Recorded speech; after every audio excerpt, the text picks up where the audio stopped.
इस देश के तमाम ट्रक ड्राइवर जो इस देश की अर्थव्यवस्था का एक अहम हिस्सा है और एक कोने को दूसरे कोने से जोड़ते हैं, एक कोने से दूसरे कोने तक तमाम जरूरत का सामान, खाने की वस्तुएं, अनाज हो गया, फल, सब्जी, दूध, दही इत्यादि पहुंचाते हैं। आज क्यों क्षुब्ध है, नाराज हैं, दुखी हैं और परेशान थकार होकर उन्होंने हड़ताल घोषित कर दी है। मीलों लंबी लाइन लगी हुई है ट्रक की। ऑलरेडी सप्लाई डिसरप्शन की खबरें आ रही हैं, तमाम फोटो आ रही हैं जहां पर पेट्रोल पंप पे ना पेट्रोल है ना डीजल है। और अब यह प्रभाव फल, सब्जी, दूध इत्यादि पर भी पहुंचेगा, उनके भी दाम बढ़ेंगे क्योंकि यही मेन जरिया होता है ट्रांसपोर्ट का, ट्रक। ऐसा क्यों हो रहा है? क्योंकि सरकार एक कानून लेकर आई है, हिट एंड रन कानून, जिसके तहत अगर ट्रक ड्राइवर से एक्सीडेंट हो जाता है तो उसके ऊपर 10 साल की सजा और 7 लाख का जुर्माना होगा। ज्यादातर ट्रक ड्राइवर गरीब तबके से आते हैं। अगर इनको इतनी बड़ी सजा हो जाए तो ये चुका तो पाएंगे नहीं और इनके घर पर 2 जून की रोटी कमाने वाला कोई नहीं है।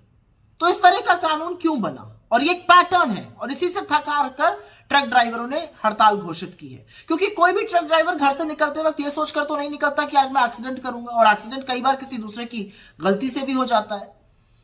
ये एक पैटर्न है। ये कानून बनाया गया जब 150 सांसदों का निलंबन किया गया, बिना बहस के, बिना विचार विमर्श किए, सिर्फ मन में आया ये कानून पारित कर दिया गया।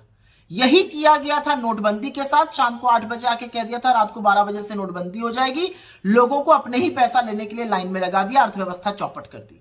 जीएसटी में भी यही हुआ। गलत सलत जीएसटी लठैतों की तरह से व्यापारियों को प्रताड़ित करने के लिए लागू कर दिया गया था। काले कानूनों के साथ, कृषि कानूनों के साथ भी यह हुआ। मुंह की खानी पड़ी, लेकिन 750 किसानों की शहादत हुई और 1.25 साल तक किसान अपने हक की मांग करते रहे खुले आसमान के नीचे बैठकर। यही हाल अग्निवीर योजना का भी है, देख रहे हैं उसका परिणाम। और यही हाल लॉकडाउन का भी था। बिना मोहलत दिए आकर बोल दिया सामने से देश में लॉकडाउन लग जाएगा। हजारों दैनिक मजदूरों को पैरों के छालों के साथ चिलचिलाती धूप में सड़कों पर चलवा दिया था। तो ऐसे कानून क्यों बनते हैं? क्योंकि यह सरकार ना विशेषज्ञों की राय लेती है, ना जो प्रभावित तबका है उससे विचार विमर्श करती है।